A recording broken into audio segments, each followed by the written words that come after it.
নমস্কার বন্ধুরা, আমি সুমি। আপনারা দেখছেন সুমি রান্নাঘর। আজকে আবার একটা নতুন রেসিপি নিয়ে চলে এলাম। খুবই সিম্পল, লাউয়ের খোসা দিয়ে নতুন আলু মূলোর ভাজি। চলুন রেসিপিটি দেখে নেওয়া যাক। ভিডিওটা যদি ভালো লেগে থাকে চ্যানেলটিকে সাবস্ক্রাইব করে ভিডিওটা লাইক দিয়ে দেবেন। চলুন তাহলে রেসিপিটা শুরু করা যাক। ভাজিটি করার জন্য আমি প্রথমে কড়াইটা বসিয়ে নিয়েছি। কড়াইটি গরম হয়ে গেছে, আমি তেল দিয়ে দেবো। রান্নাটা কিন্তু সর্ষের তেলেই করব। তেলটি গরম হয়ে গেছে, দিয়ে দেবো 3-4টে শুকনো লঙ্কা, দিয়ে দেবো 1.5 চা চামচ কালো জিরে ফোড়ন। ফোড়নটাকে একটু ভেজে নেব। ফোড়নটা কিন্তু ভাজা হয়ে গেছে, এখন চিংড়ি মাছটাকে দিয়ে দেবো।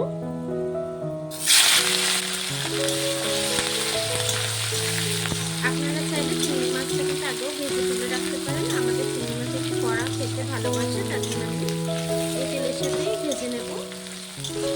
দিয়ে দেবো সামান্য একটু হলুদ গুঁড়ো, দেবো সামান্য একটু নুন, দিয়ে মাছটাকে একটু ভেজে নেব। মাছটা কিন্তু একটু ভাজা হয়ে এসেছে। এখন আমি মূলো, আলু আর লাউয়ের খোসাটা দিয়ে দেবো। সব কিছুকে আমি কুচিয়ে রেখেছিলাম সুন্দর করে, দিয়ে আমি একটু ভেজে নেব। দিয়ে দেবো হলুদ গুঁড়ো, দিয়ে দেবো স্বাদ মতো নুন, দিয়ে দেবো 1 চামচ ভাজা জিরের গুঁড়ো।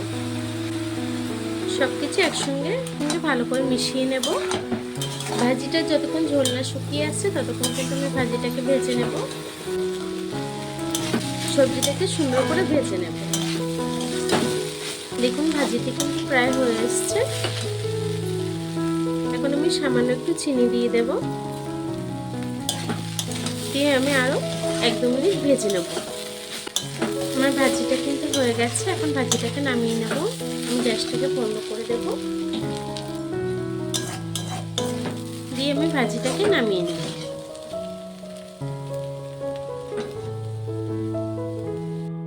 দেখুন বন্ধুরা, আমার ভাজিটা কিন্তু হয়ে গেছে। আমার এই সিম্পল রেসিপিটা আপনাদের কেমন লেগেছে সেটা কিন্তু অবশ্যই কমেন্টে জানাবেন। আর ভিডিওটা ভালো লেগে থাকলে চ্যানেলটিকে সাবস্ক্রাইব করে ভিডিওটা লাইক দিয়ে দেবেন। আর এতক্ষণ ধরে আমার ভিডিওটা দেখার জন্য আপনাদেরকে অসংখ্য ধন্যবাদ।